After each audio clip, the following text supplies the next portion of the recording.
Welcome दोस्तों। अब बात करते हैं सीआरपीसी के सेक्शन 12 के बारे में। तो देखिए, इसमें बताया गया मुख्य न्यायिक मजिस्ट्रेट, अपर मुख्य न्यायिक मजिस्ट्रेट और आदि यानी जो और हैं उनके बारे में। तो सबसे पहले समझते हैं इसके सबसेक्शन 1 के बारे में।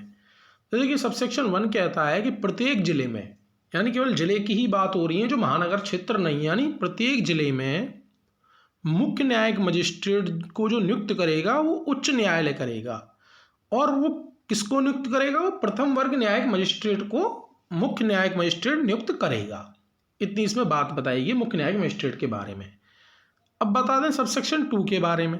देखिए, सबसेक्शन 2 बात करता है कि अपर मुख्य न्यायिक मजिस्ट्रेट के बारे में। तो उच्च न्यायालय प्रथम वर्ग न्यायिक मजिस्ट्रेट को ही अपर मुख्य न्यायिक मजिस्ट्रेट नियुक्त करेगा। मुख्य न्यायिक मजिस्ट्रेट सबसेक्शन 1 में बताया गया था प्रथम वर्ग को नियुक्त करेगा और इसी को ही अपर मुख्य न्यायिक मजिस्ट्रेट नियुक्त करेगा।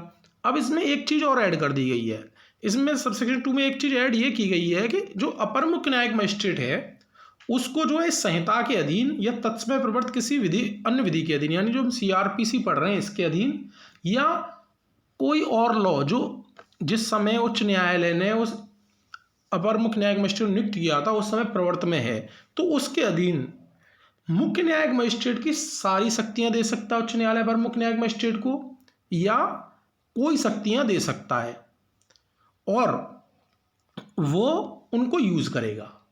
इतनी सी बात इसमें बताई गई है। अब बात करते हैं सबसेक्शन 3 के बारे में। तो देखिए, इसमें 2 क्लॉज बताए गए, ए और बी।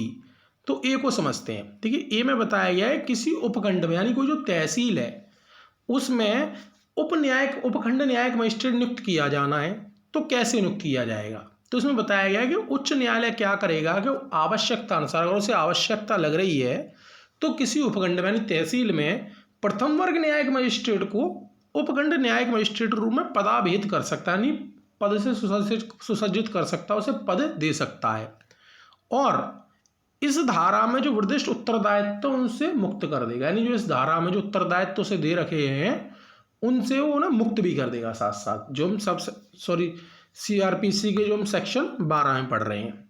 अब बात करते हैं क्लॉज बी के बारे में। 3 के क्लॉज बी क्या कहता है? देखो, बी कहता है कि जो उपखंड न्यायिक मजिस्ट्रेट नियुक्त किया गया ए में, तो वो क्या वो करेगा उसके बारे में बताई गई है। तो इसमें बताया गया है कि उपखंड न्यायिक मजिस्ट्रेट जो होगा वो मुख्य न्यायिक मजिस्ट्रेट के तो साधारण नियंत्रण में रहेगा, पहली बात। और दूसरी बात इसमें ये बताई गई है कि वो उस उपखंड में न्यायिक मजिस्ट्रेट के कामों पर एक एग्जेप्शन दे रखा है, यानी अपर मुख्य न्यायिक मजिस्ट्रेट एग्जेप्शन है। केवल और केवल जो उपखंड है, जो तहसील है, उसमें न्यायिक मजिस्ट्रेटों के काम पर पर्यवेक्षण और नियंत्रण की शक्तियों को वो यूज कर सकता है।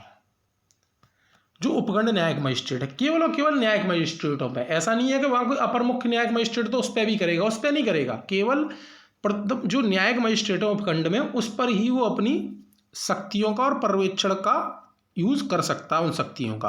अब वो कब करेगा? वो जब करेगा जब उच्च न्यायालय साधारण या विशेष आदेश द्वारा उससे ऐसा बोले, यानी उसे निर्दिष्ट करे कि आप इन शक्तियों का यूज कर सकते हैं, इनका यूज नहीं कर सकते हैं।